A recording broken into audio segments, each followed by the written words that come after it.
myself. Oh no, give me that sound. Oh, I gotta go like Cobain. 8 years to the grave, gone insane. My blood got propane. How you gon' go and throw my name with shame? Already cross-faded, making it to the disco. I hate it, and you know how this goes. You framed it, picture painted in my room. This that real life shit, none of Zoom, got the scene in it. Make sure you subscribe to JerCrispy. You know, what's up, y'all? It's your host, the most, the most. JerCrispy, welcome back to another video. Alex Blink, bro. Last time we watched this nigga, bro. That was some good ass ice cream. I made me some Oreo ice cream. Last time we watched this nigga, right? We watched this nigga about the Cocoa Puff theory. Now today, and this is kind of low-key brilliant. This nigga is the most brilliant nigga, I swear to God. Coming up with some titles and shit. This nigga made a high school musical. A high school musical one, right? And I'm thinking, look. High School Musical only got one movie. These got 3 movies. I never knew that. But all that talking, chatting, YouTube has been contacting me for fucking with the videos. Shout out to y'all niggas. Shout out to y'all, man. But let's see what Alex Bank got today. Is the high school. How's it musical? Yeah, High School Musical. Mystery Theory by Alex Blaine. I don't know. I was tripping for a minute. What's that? You're the team leader, not a singer. Did you ever think maybe I could be both? Our team is coming apart because of your singing thing. I don't dance. I've always thought there was something disturbing about High School Musical. I know that sounds strange because these movies were made to be anything but disturbing. They are the quintessential cheesy Disney Channel originals where everyone is always smiling and singing, and the biggest conflict is whether Troy will play basketball or sing in a musical. They are by no means disturbing films. But if you really think about it, you'll notice these movies all have a very strange contradiction. These are musicals where the characters are singing and dancing about the fact that they don't want to sing and dance. Hip-hop is my passion. I love to pop and lock and jam and break. There are scenes where Chad tells Troy he shouldn't sing, immediately followed by Chad suddenly breaking into a giant choreographed song and dance. You know that school musical thing? Is it true you get extra credit just for auditioning? Who cares? You ever think LeBron James or Shaquille O'Neal auditioned for their school musical? I gotta get my head in the game. There's even a song called I Don't Dance that Chad sings while he's dancing. It's a really weird contradiction that's always kind of creeped me out for some reason. It almost gives you the impression that these characters aren't in control or are aware of what their bodies are doing. But obviously, we're not really supposed to question the logic. What if every time they get into the high school, they just start singing? Is I'm wrong? We gotta go back and watch High School Musical, bro. Like, do they sing out of school or they just sing in school? And sports don't count. You're still in the school premise.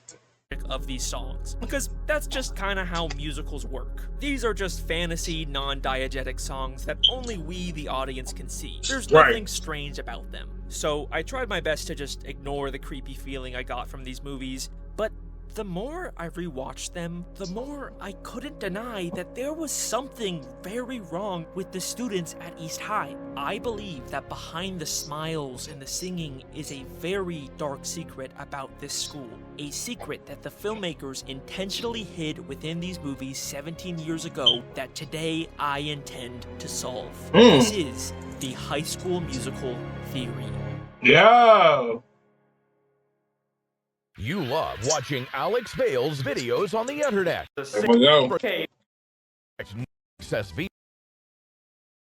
Access.com/Alex Bale for details. Here's an incomprehensible whore lying dormant 30 kilometers beneath the Mariana Trench. Private internet access is the best VPN. Hey, So, what exactly is happening when the characters in these movies sing? I'm not talking about when they're performing on stage in front of a crowd. I'm talking about when the characters are in the school hallways or the cafeteria, and suddenly, without any warning or explanation, the entire school breaks out into a highly choreographed musical number and then just moves on. hold up. I know it's crazy. My middle school 8th grade year, we all thought we were just gonna be like a high school musical or some shit. We all this together. I don't know the rest of the lyrics to that. But my school, we thought we were gonna low key be the high school musical on that bit. Cause we had got a brand new school and shit like that. Really high school. Did y'all look it up? Yeah, we had a brand new school. And shit. Like nothing ever happened.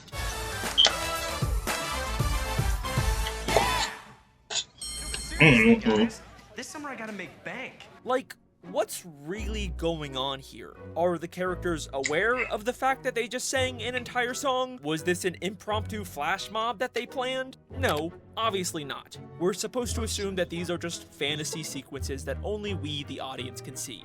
Or that's what I originally thought. But then I took a closer look at these musical numbers and I started to notice a very strange pattern. In the first High School Musical, Gabriella is the new girl at school, and the first time she experiences one of these spontaneous musical numbers is in the Stick to the Status Quo song in the cafeteria.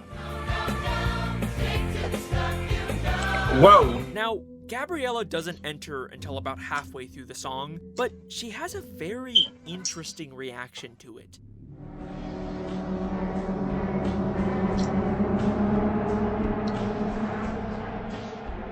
Unlike everyone else, Gabriella doesn't join in. Instead, she seems very confused and disoriented by what's going on. She's honestly reacting like how you or I would if we suddenly saw our entire school singing and dancing without any explanation. Okay, but maybe she's just nervous about people But I ain't lying to you. How about you keep it real? You will never catch a nigga doing some dance like this in my fucking school. Unless niggas would not be joining and doing that shit. How can the niggas start dancing, saying? Everybody pulling out their phone and looking at you like you're a fucking dumbass. I swear to God, bro. At her or something. This doesn't necessarily mean she's actually aware of this fantasy song.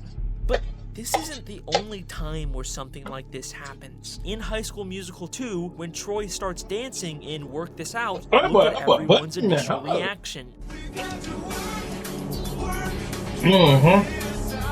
For a moment, they're all like, whoa, why the hell are you dancing, Troy? At first, they are confused by the nature of these spontaneous songs before they all magically join in too. And if you still don't think that this is weird, then let me show you one final example that can't be explained away so easily. An example that legitimately creeps me out every time I see it. High School Musical 3 once again has another big cafeteria musical number with Sharpay and Ryan. Imagine having everything we ever dreamed. Don't you want it? Maybe. Can't you see it? Kinda. And there's initially nothing strange about it, until when the background students suddenly join in on the song without any explanation. Look closely at Ryan's reaction.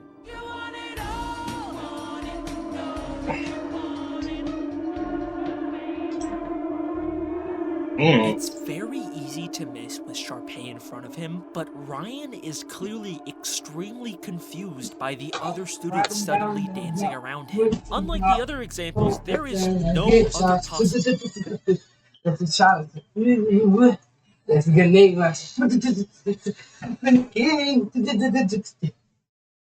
Riding down the block. Bro, that bike is broke, bro. There you go, definitely.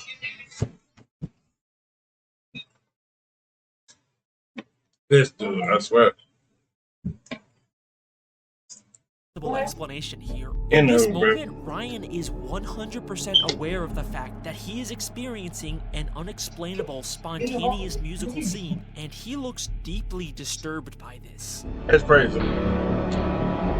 Right there. There's something going on into that school. It's out of you. They got like a spell. Every time you walk into school, something happens. That's what they gotta be. This is a very intentional choice by the filmmakers. They are directly telling us that we should be questioning the logic of these musical scenes, which has some pretty disturbing implications about this world. Now, eventually Ryan does get pulled into the song like everyone else, but look at what happens after the song ends and we come back to reality. It's ours, Ryan. Not only are they both still posing and out of breath, like they did actually sing that entire song, it wasn't just something that they imagined, but also, look at Ryan's face.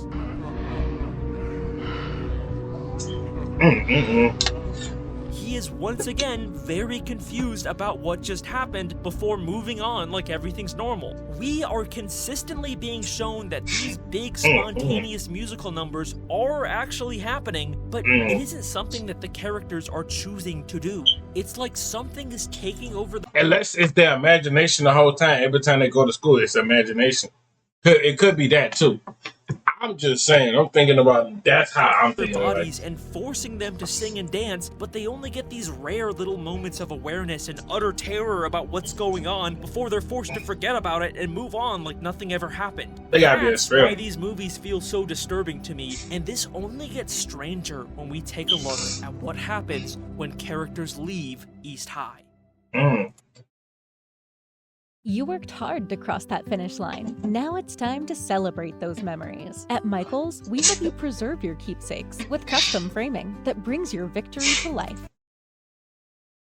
Sharpay has always been in the spotlight. But to follow her dream, she'll take on her toughest role yet. Oh, she ended up to be Hannah Montana? I thought she ended up to be that girl for Zach and Cody. Yeah. Sharpay's Fabulous Adventure is a spin-off after High School Musical 3 that follows Sharpay moving to New York Sharpay, I thought that was Hannah Montana. Becoming a Broadway star. But what's strange about this movie is that it's not a musical. I mean, Sharpay does perform some diegetic songs on stage for an audience, but unlike all the other movies in this franchise, this movie has no spontaneous fantasy songs, which is really weird because Sharpay is like the most iconic musical character in this franchise. It almost feels like whatever causes people to spontaneously sing in this universe only exists in East High, or at least in the surrounding area. SNL did this parody sketch with Zac Efron that feels more accurate every time I watch these movies. High School Musical 4, new senior class! I'm here to talk about what happens after you leave East High. Here's the deal. No one sings at college. What? People just stared at me. And from what I can tell, this is America's only singing high school. Remember how in the first High School Musical, Gabriella seemed kind of aware and confused by the spontaneous songs at first? Right. It wasn't just a quick moment for her. She never joined in on Stick to the Status Quo. You probably never realized this, but Gabriella never actually gets a non-diegetic song until 2/3 of the way through the first movie, despite her being one of the two main characters of this musical. What if this is because she's the new girl at school, and whatever's making people sing hasn't fully affected her yet? Now, there are some exceptions where characters still spontaneously sing outside of the school, like in High School Musical 2 when they're in a country club for the summer, but that's still nearby the school in Albuquerque, and they haven't really been there for very long. The main exception to this is at the end of High School Musical 3 when Gabriella briefly goes to Stanford as a part of early enrollment, and she still has a non-diegetic song. Take my hand, take the lead. And they make a really big point about how far away Stanford is from East High. Promise tonight in Albuquerque. It's 1,000 miles away. So it seems like this would disprove the idea that the songs can only happen near the school. But then I took a closer look at this scene. So Gabriella went to Stanford as a part of an early enrollment and had to miss out on prom at East High, but then Troy decides to also skip prom and instead dance with Gabriella at Stanford. And this is when we get their non-diegetic song.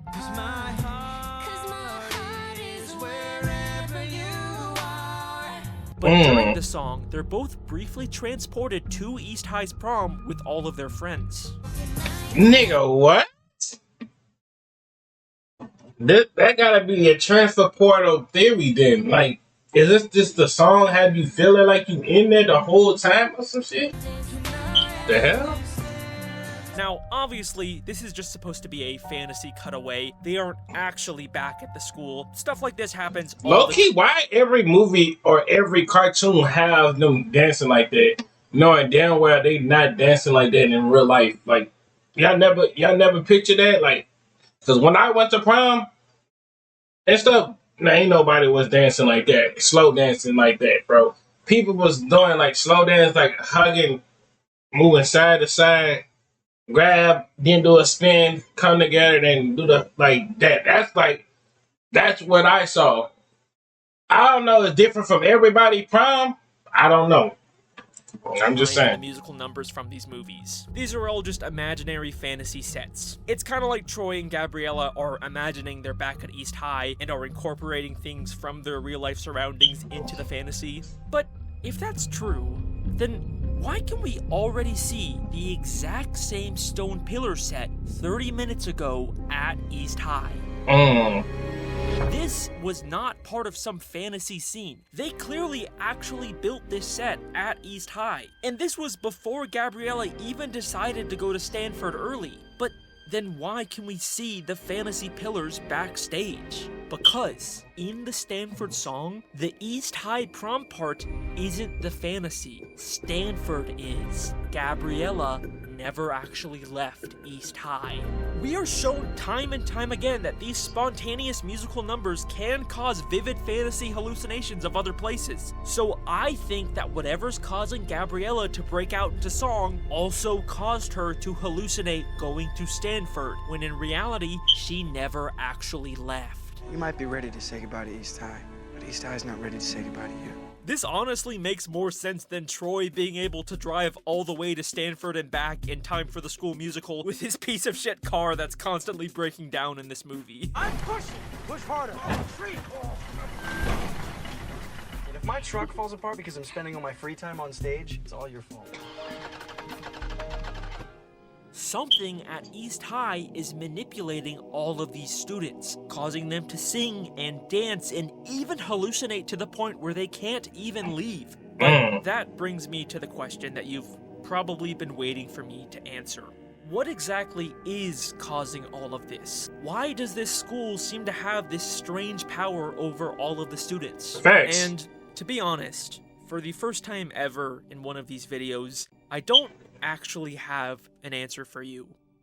I have 5. Yes, I have come up with 5 different possible explanations for the strange phenomenon going on at East High. For the first time ever, we are doing an official Alex Bale theory iceberg, and you get to decide which one you like the best. And I'm going to be sharing each of them with you in order from sort of tame and realistic to completely batshit insane, crazy, and stupid. Some of these are going to be a little more in-depth than the others, and some of these are just going to be kind of fucking crazy, so, you know, just mentally prepare yourself for that. Without further ado, starting with the very tip of the iceberg, here is the most boring, tame, believable theory I can come up with.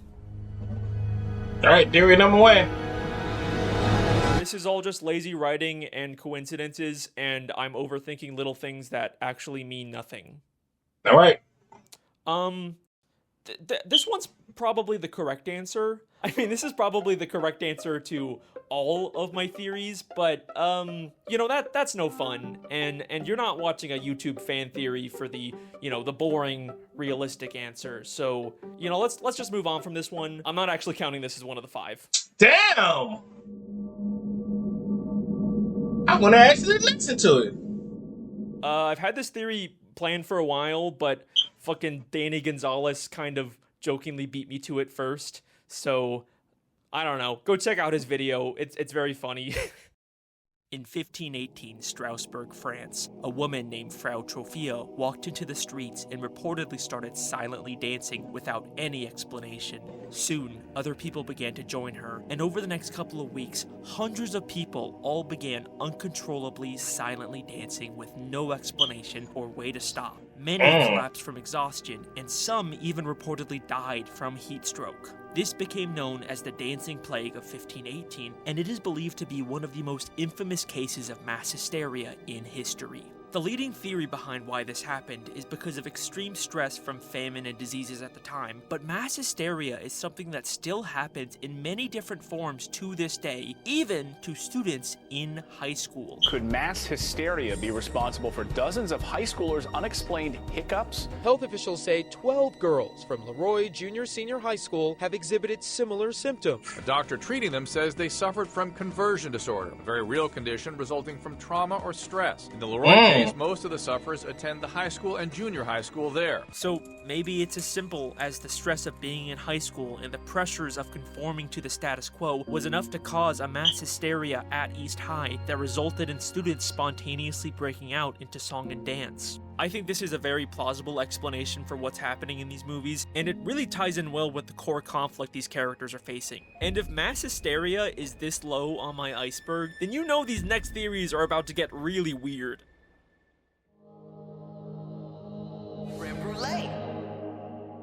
Okay, hear me out. I think Zeke is up to something.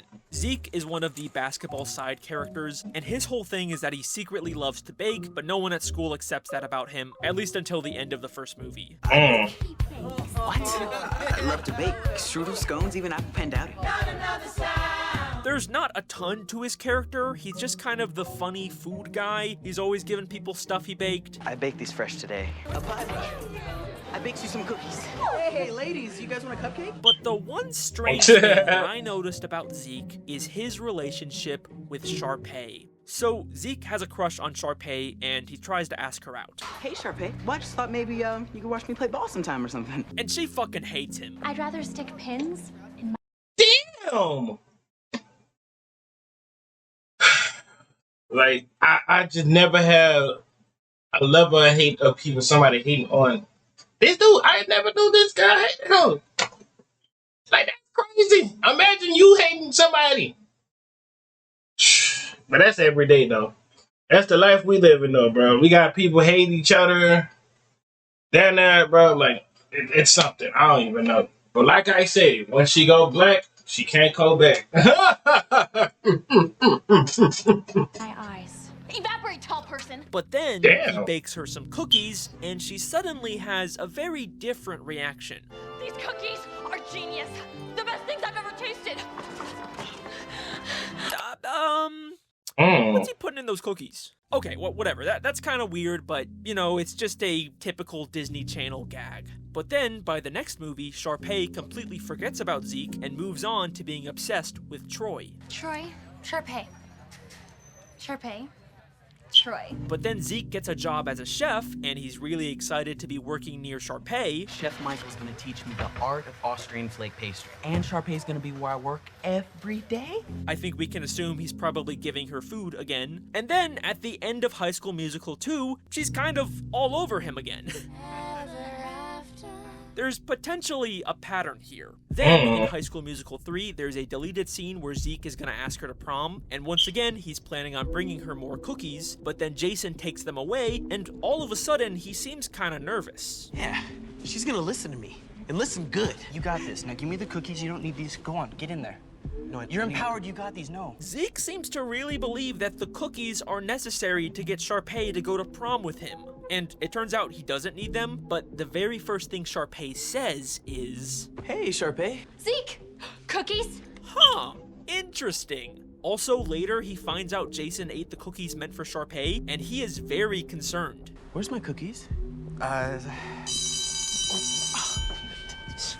You ate all the cookies? Those were meant for Sharpay, not you. Those were apparently only for Sharpay, and now he's concerned about Jason, who later, during graduation, jumps on him in a very similar way to Sharpay.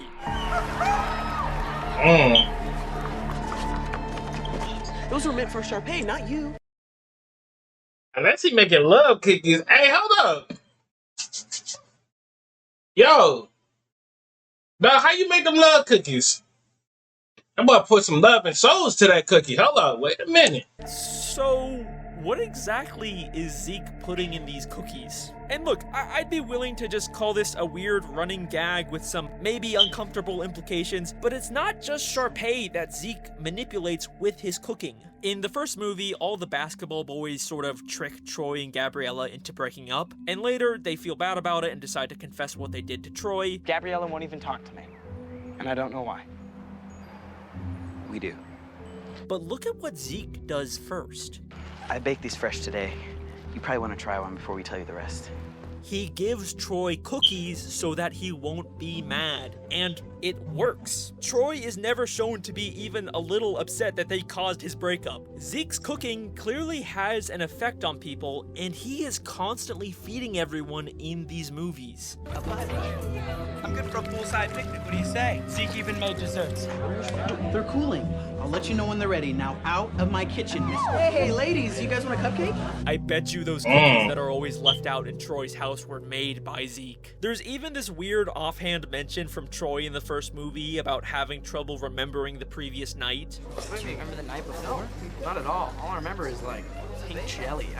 And he says the only thing he can remember is Pink jelly. All I remember is like pink jelly. Which, I don't know, kind of sounds like something Zeke could have made him. I love to bake. Strudel, scones, even apple pandowdy. What if Zeke is putting something in the food that's causing all the strange behavior we see at East High? But wait, why would Zeke want the entire school to be constantly breaking out into song and dance? Well, what do these songs ultimately accomplish? The songs are ways for characters to express their inner truth. It causes Troy to realize he wants to be in the musical. Why am I feeling so wrong? Hold up, he hitting them high notes.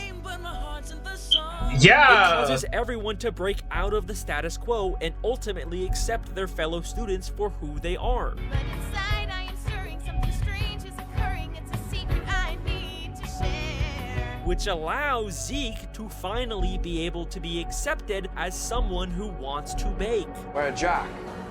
Cook up the mean creme brulee.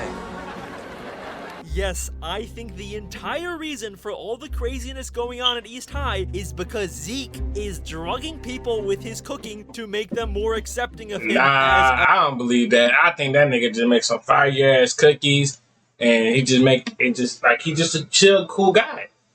I think that he just the guy who like the brain, who like to help people out and shit. But you gonna say, well, he helped them to try to break up. Well, it might with some red flags. I don't fucking know. Baker. Someday I hope to make the perfect creme brulee. I know that this is a really insane idea that has some admittedly uncomfortable implications, but you gotta admit there is a surprising amount of evidence for it. I couldn't not bring it up. Well, at least we know these theories can't possibly get any weirder than this. Oh shit. Oh yeah, you know this shit. Hey, you know this shit is weird once you got this shit. The Breaking Bad High School Musical theory? The fuck? Okay, wait. Just hear me out. Chevy Silverado, America's most dependable full-size pickup. Breaking Bad is a dark, gritty crime drama about a chemistry teacher teaming up with one of his former students to build a ruthless drug empire. High School Musical is a movie for babies about Troy trying to decide whether he wants to play basketball or sing in a musical. These are very different. You could not find two pieces of media more polar opposite than High School Musical and Breaking Bad. Apart from maybe Blue's Clues and Law & Order. But what if I told you that they actually exist in the same universe? How? They both take place in Albuquerque, New Mexico. They both came out in the mid to late 2000s. And they both heavily feature a high school. This is sort of a meme that's gone around the internet for a while because of these weird similarities. Even Mr. Matt Pat Film Theory, before he retired from YouTube, tried to make a theory about it. And as hard as I tried, I couldn't figure out how to prove that High School Musical was in the same universe as Breaking Bad. Yeah, I'm pretty sure that's actually the reason why Matt Pat retired. It was just the one theory he could never crack. Hey, if you can make an airtight connection, let me know, because that would be the best theory ever. Well, okay, Mr. Game Theory, I accept your challenge. Let's see if we can avenge your death. So, with all the strange behavior and hallucinations in High School Musical, there is clearly a possibility that everyone is being drugged. But what if instead of Zeke being behind it, everyone instead got hooked on a new popular drug that's going around town, Heisenberg's signature blue meth? This is pure glass. This is art. A drug that Breaking Bad has established can cause hallucinations. Oh! And here's something I bet you never realized. Breaking Bad is also technically a musical.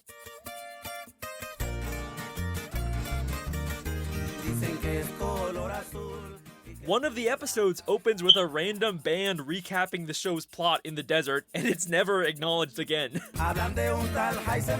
So yes, technically, we can also call Breaking Bad a musical. Gabriella is also referred to as a freaky genius. I don't want to be the school's freaky genius girl again. And is shown doing lots of chemistry with blue liquids, and is even shown teaching chemistry using blue rocks. Okay, but these are just, cute little connections. None of this really definitively connects these two worlds. It's gonna take more than that to avenge MatPat. Well, let me ask you a question that you've probably never really considered. What is the musical in High School Musical actually about? You might be surprised to hear that we never actually get to see the school musical that Troy and Gabriella auditioned for in the first movie. The movie just literally ends with them at the callbacks. All we really know about the actual musical in High School Musical is that it was written by Kelsey, it's called Twinkletown, and we get to hear a few songs from it. I've been looking for.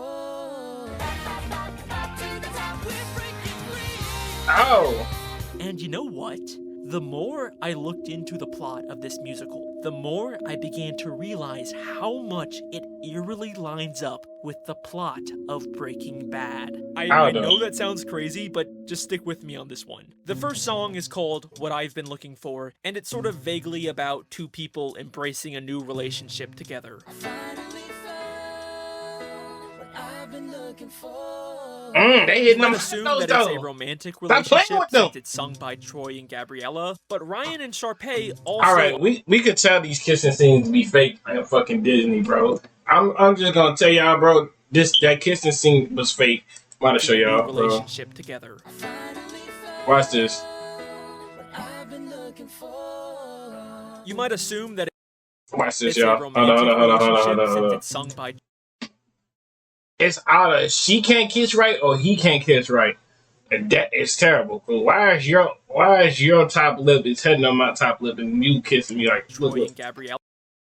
That's not even kissing, bro. That's like you biting her lip. You just smooching the top lip and you smooching her chin and her bottom lip. Like you taking the top lip and you taking the bottom lip. But Ryan and Sharpay also auditioned for the same role, and they're brother and sister. So I'm just gonna assume it's more of a platonic relationship. Oh shit.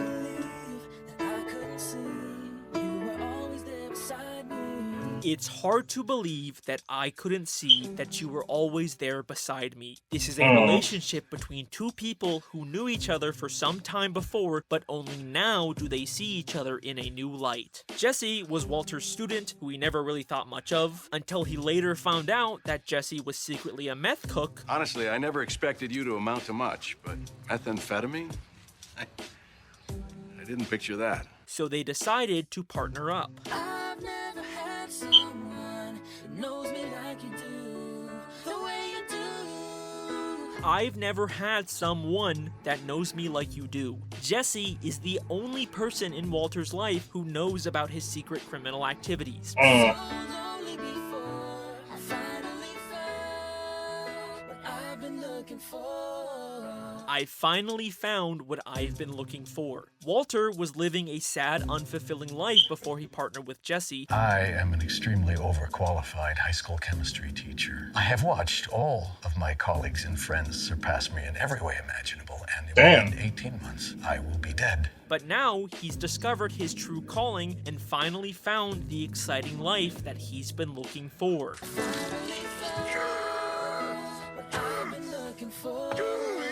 The other song that Troy and Gabriella sing is called Breaking Free. We're breaking free.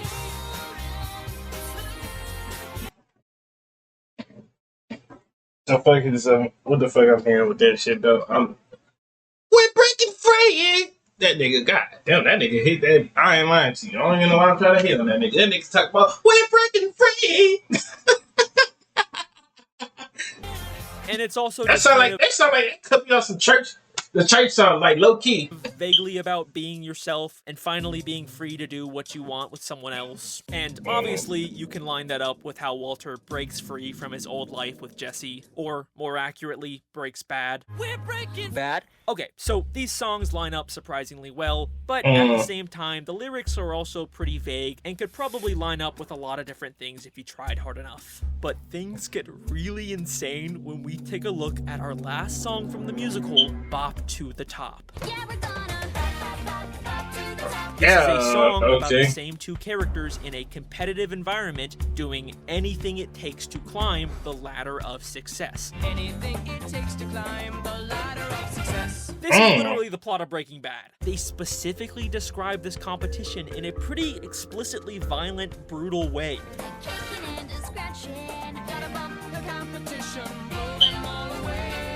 Gotta bump the competition, blow them all away. This is what they do in Breaking Bad. Damn.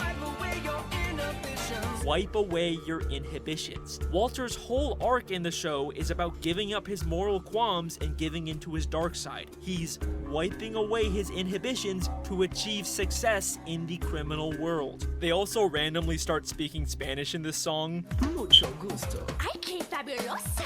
Caliente. Suave. And obviously all my Spanish supporter, y'all know what they just said? Because I don't know what the hell they just said, bro.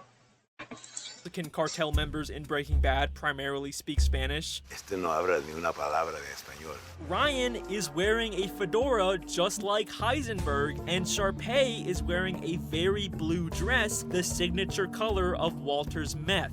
Heisenberg is dancing with his meth to climb to the top of the criminal world. Twinkle Town is a musical about Breaking Bad.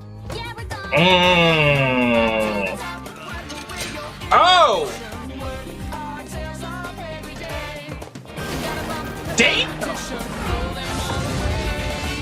What does this mean in terms of how these universes are actually connected? Maybe Kelsey heard about the legend of Heisenberg, much like that narco corrido band in Breaking Bad, and she decided to secretly write her school musical about it. I mean, if everyone at East High is hooked on Walter's product, then clearly it's a big deal at this school, and it would get more people to watch the school musical.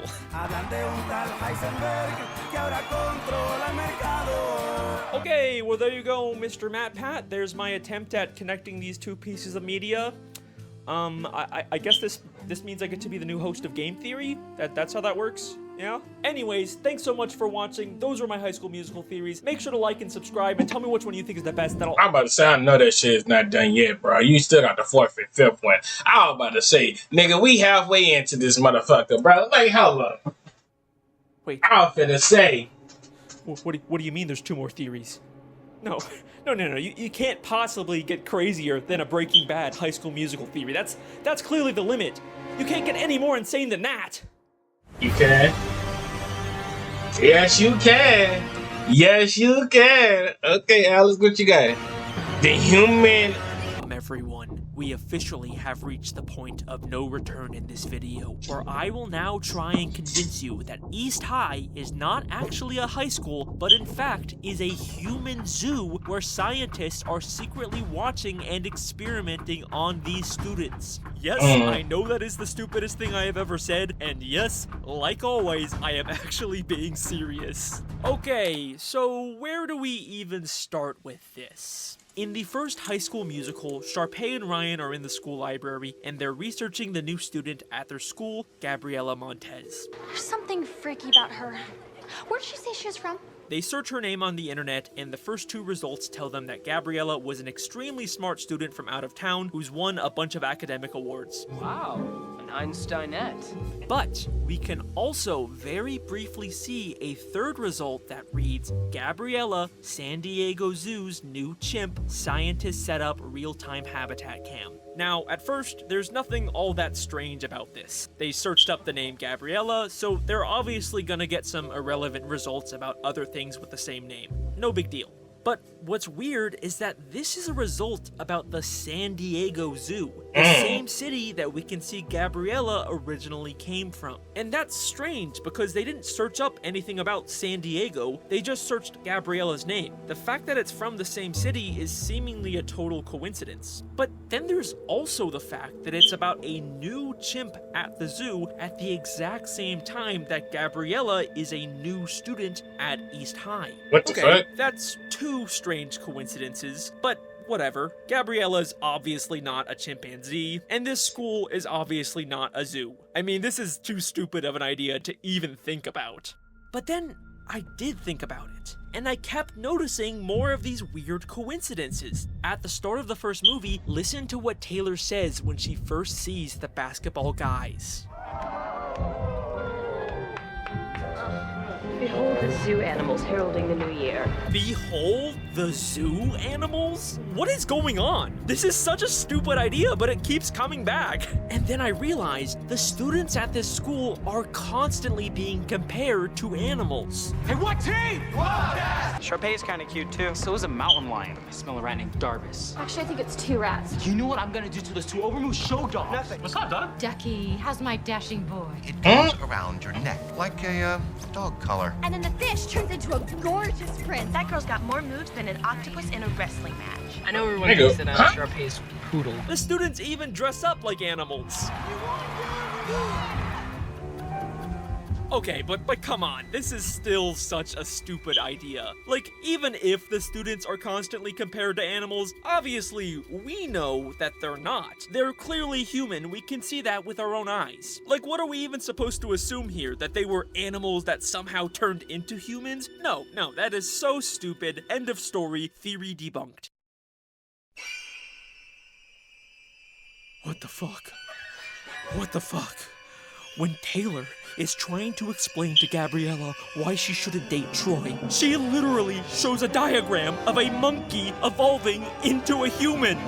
From lowly Neanderthal and Cro-Magnon to early warriors, medieval knights, all leading up to lunkhead basketball man. I'm gonna lose my fucking mind. Nigga, what what? does this mean? Why are they constantly telling us that these students Nigga, are wait. animals at a Wait, zoo? what? That but that been like that since history. They been thinking we monkeys anyways and all that stuff. Like we got similar, just like monkeys and all that stuff. Like really so, supposed to I believe that guess. these students were like originally animals that somehow evolved into humans? Hang on. No. We're not even talking about just a normal zoo anymore. So This so is- what now? What we comparing this the planets of the apes, Alex? Like, nigga, let's be fucking for real. Some mad scientist The sci-fi fuck? bullshit. This is not something a normal zoo does. But wait a second. Remember, it didn't say zookeepers or zoo staff set up the habitat camera. It was specifically scientists, meaning there is some kind of scientific research going on. Okay, you know what? Fine, whatever. I am going to entertain this stupid idea. Here's how I think this could work.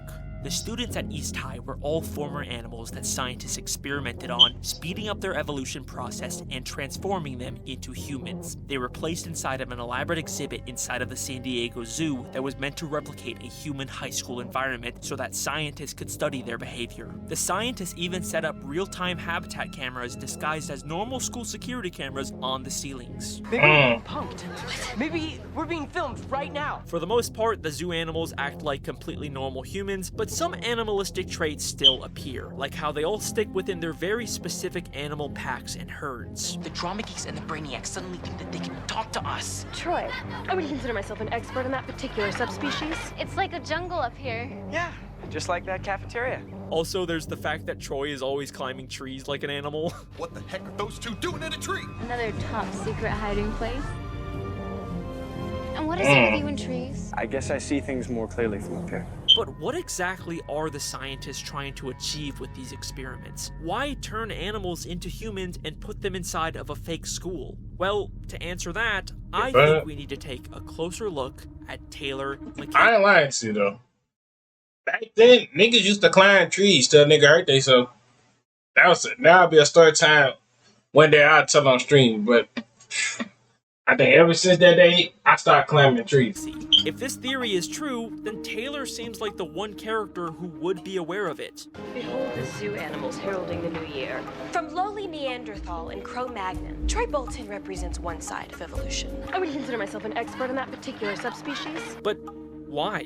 What's so special about her? Chem Club President Taylor McKessie. And if those science girls get Gabriella hooked up with Troy Bolton. Taylor is the head of the science club. She knows so much about what's going on because she is one of the scientists secretly running the zoo. And what is Taylor's goal in this movie? Troy Bolton represents one side of evolution, and our side, the side of education and accomplishment, is the future of civilization. This is the side where you belong. She wants Gabriella to stay away from Troy so that she can better use her intelligence for the good of mankind. And Taylor's not even exaggerating here. Gabriella is actually a genius who could change the world. I don't want to be the school's freaky genius girl again. Wow. Einsteinette. A judge at an academic competition said they have never seen someone so poised and scholastically accomplished, and her future burns brighter than 1,000 suns. Holy shit. The entire reason scientists are turning animals into humans at this zoo is to create super intelligent subjects like Gabriella that could later go on to help mankind. That's why I think East High is actually a... But how these niggas know how to play basketball, though? As we speaking and sing, talk, and all that shit. Let's keep it real. Keep it real with yourself. How would you can't say that as a theory if you gotta know if they know how to talk like a human, play basketball, sing, and all that. That's 4 things you gotta know as as at least a human. As a human, talk, play, do something, and dance and speak. If you can't get them 4 down, that's something wrong with that theory. It's something wrong with that theory. Zoo. Okay. And I guess the experimentation also has the side effect of making them sing sometimes. You know, I kind of forgot that the point of these theories was to answer why the characters sing.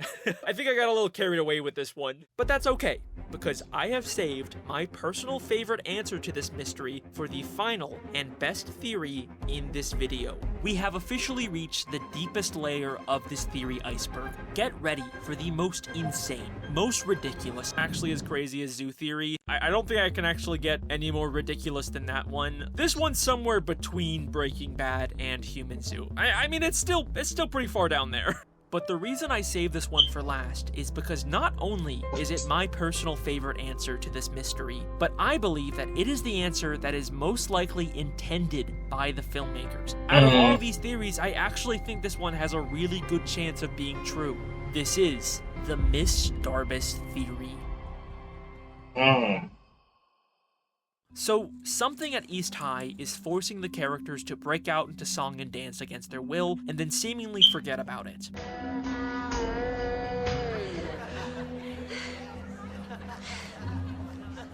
But what is actually the point of these fantasy musical numbers? They cause characters to express their inner truth. And now suddenly people are confessing. Inside I am stirring, something strange is occurring. It's a secret I need to share. Troy sings about his secret desire to be in the musical. Zeke admits he loves baking. Chad comes out of the closet. The singing forces them to confess. Wait, what?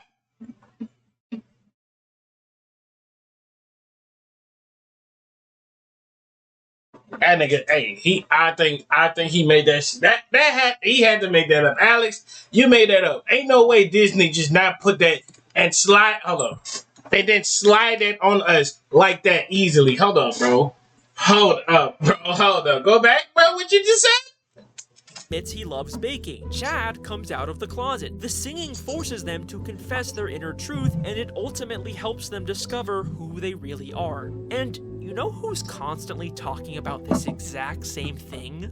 Miss Darbus. Miss Darbus is East High's drama teacher, and she is constantly talking about how the theater and the musical arts can help kids express themselves. This is where the true expression of the artist is realized, where inner truth is revealed. The stage can be a wonderful partner in the process of self-discovery. This is where inner truth is is revealed. It's a wonderful partner in self-discovery. Doesn't that sound exactly like what's happening to these students? And she even talks about the theater like it has some kind of supernatural divine power. Proximity to the arts is cleansing for the soul. The theater is a temple of art, a precious cornucopia of creative energy. Is it possible that Miss Darbus is actually aware of what's really going on at this school? Well, to answer that, we need to take a look at her reaction to Troy's non-diegetic song in High School Musical 3.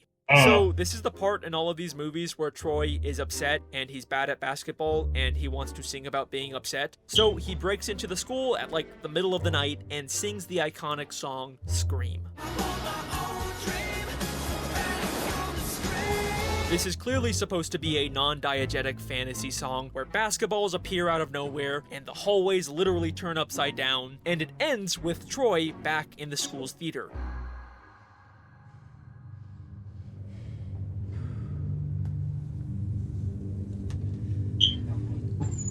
You know what? Low-key, kind of high-key, just going to say this. I would never, ever, ever in my life living on this earth will go to a school at night and be singing. First, that make it look weird, and two, that's creepy as fuck. And three, you were sitting there the whole time looking at me? Like, that's weird.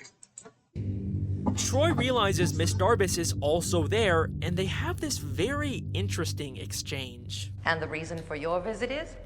I don't know. I feel like this is a good place to scream? Or just to think. Miss Darbus says that Troy came here to scream, clearly referencing the song he just sang. But then Troy corrects her and says, no, I was just thinking. This is a good place to scream? Or just to think. Troy believes that he was just thinking to himself because he's unaware of the fact that he just sang an entire non-diegetic song. But Miss Darbus is clearly very aware of what really happened. Scream? And she's not confused by it like other characters. She is absolutely aware of what's happening to these students, but why? Who is Miss Darbus really? Well, that's a tough question to answer, because we don't ever really get any of her backstory, except for maybe the occasional vague one-off line. Better to consider opportunities now than in 10 years when life may limit your choices. Better to consider opportunities before life limits your choices. Kinda sounds like she's maybe talking from personal experience. Did something happen in her life that limited her choices? Maybe she wanted to be a Broadway star, but then got stuck as a high school drama teacher. I don't know. I mean, like I said, it's hard to really understand Miss Darbus because we don't ever get to see what her life outside of East High is like. Trust me, I've rewatched all of her scenes many times, and I've never really found anything that was useful. But maybe that's because the answer isn't in those scenes. At 46 minutes and 8 seconds into the first High School Musical, for just a brief moment, we see a wall in the school that has been completely covered in writing. It says things you'd expect, like, go Wildcats, love the Wildcats, Carol loves Tammy, all things you'd expect from the students at this school. But there is one thing on this wall that really stands out among the others. Something that legitimately gave me chills the first time I saw it. A drawing labeled Miss Darbus with X's over her eyes. Now, I could understand a student writing something mean about a teacher they don't like, but this isn't just an insult. This is clearly a drawing of Miss Darbus dead. It feels like some kind of creepy school shooter's drawing that really... So wait, as we saying Miss Darbus is a dead spirit whole time, and the school is low-key magic, and the only students can see Miss Darbus or some shit like that, and that's why old dude could see that screaming. She was just sitting there the whole time that she died inside the huge. Hey, that's what I'm just saying.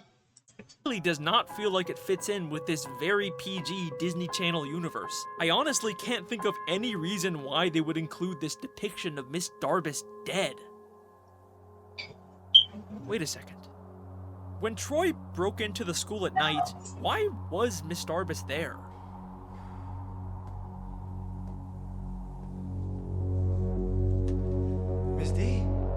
She claims because Miss Darbus is dead in this movie. What? I could see it. It was to get some schoolwork done, but like, why is she working on it in a very dark theater as opposed to, I don't know, her house? And look at how creepy she looks, just sitting there in the dark, secretly watching Troy.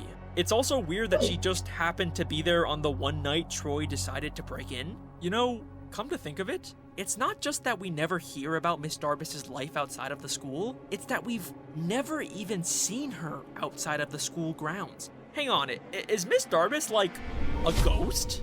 No, that's stupid. But wait, this isn't even the only time she's just magically appeared in the theater. The first time Troy and Gabriella try to audition for the musical, she tells them that they're too late, and we see her leave. Perhaps the next musicale. Troy and Gabriella decide to stick around and sing the song anyways, but then afterwards, Miss Darbus just appears in the theater again and acts like she heard the whole thing. Wow. That's nice. Bolton, Montez, you have a callback. What? We saw her leave. We could even see while they were singing she was not there. But then a whole 2 minutes later, she just suddenly appears again, acting like she heard the whole thing. Unless she was hiding in that little corner piece and were trying to listen if they was going to see it, they going to actually sing. Unless she might be actually a ghost. She might be a dead spirit in that mother. And the spirits, I don't know. Man. That's we can even see getting that deep. her appearing scares the other students. Bolton, Montez. She also has a very similar moment to this in the beginning of High School Musical 3. Well, how much time will it take? Yeah, and what the heck is the show about? You, Mr. Danforth. Like 5 seconds ago, we could see she was clearly not there. My favorite of these moments was in the cafeteria in High School Musical 1. After Gabriella accidentally spills her lunch on Sharpay, she just suddenly appears again.